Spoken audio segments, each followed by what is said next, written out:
Do you remember receiving a piece of advice that kind of shocked you when you first heard it? For me, when I heard a mentor say that we should be okay with being the villain, it really made me pay attention. And in this episode of Advice That Sticks, I'll explain why that is actually such a great piece of advice, as well as how to start your own villain art. Now, to kind of set this up, there's been a commercial I've been seeing recently that has this tagline of life as the main character. And it's kind of ironic in a sense because we almost have this epidemic of people with main character syndrome. What I mean by that is that they view life through a lens that revolves around them, and their concept of morality often has more to do with what they liked or disliked than any objective rules. For example, most of us have probably experienced someone who just is venting about being treated a certain way, but we also know in the back of our head that that person has been treating a bunch of other people in the same way that they're complaining about.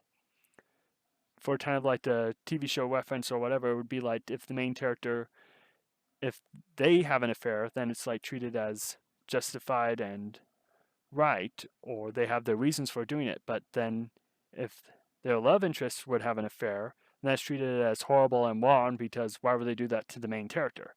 So you can see how it kind of messes with things. Because what I'm trying to say is that a person's life story is based on their perspective. And just like how first person and third person perspectives in writing and games can lead to completely different experiences, it's like playing a horror game in first person may focus more on the jump scares and stuff coming at you and the creepy atmosphere, while a third person horror game might focus more on the survival aspect or trying to plot a course through all the chaos.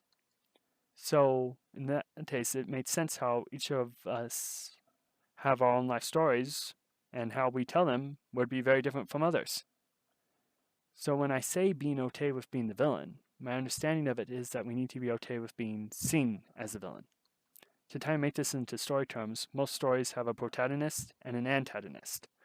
The protagonist is the person whose story we follow, while the antagonist is the person or forces that oppose them. Notice how morality is not really in play there. We could have a supervillain as the protagonist of a story, with their superhero arch nemesis being the one who opposes their attempts at world domination. Or take something like the heist film, which, while they can be really fun to watch, even just seeing how it all comes together, like if they're talking through their plan of what to do, and yet they're packing a package, you want to pay attention to the package. But again, we're still just cheering for thieves. And even if their martyrs are jerk, which may blur the lines, they're still thieves. Or we could take the example of a survivor trying to survive against the forces of nature in a sense. Morality is completely out the window then because nature is impersonal. There isn't really a personal connection to it, it's just there. But that's kind of the key to think about is that most people see themselves as a protagonist of their story. So anyone who disagrees with them, or is in competition with them, or is just following a different set of rules that kind of puts them in opposition, that person then must be their antagonist, and thus the villain of the tale. Which is kind of the rub in that pretty much anything we do, someone else is then going to be offended by it. I mean, if you spend your money on something, someone else out there is going to complain that you didn't spend it on another thing. And it often seems that those people in particular are the ones who actually don't understand math. But that's another topic altogether. Or if we do a good deed, someone is then going to complain about the method we did it in. We are pretty much going to be put into the villain role at some point. So why not just go with it? Because if we have to delve through a villain art, there's one trivial step to take. And while it is applicable to other areas of life, it actually kind of really becomes easier when you looked at it as a villain in a sense. Because we must put an end to our desire to be affirmed, praised, and liked by everyone. I don't know how many TV shows have had that one episode where the main character finds out that there is someone who doesn't like them, and then they have to try to bend over backwards to get that one person's approval. And in the end, the lesson that is learned is generally that it's okay that someone doesn't like you, even if it's a completely dumb reason or for no reason at all, they just don't get along with you.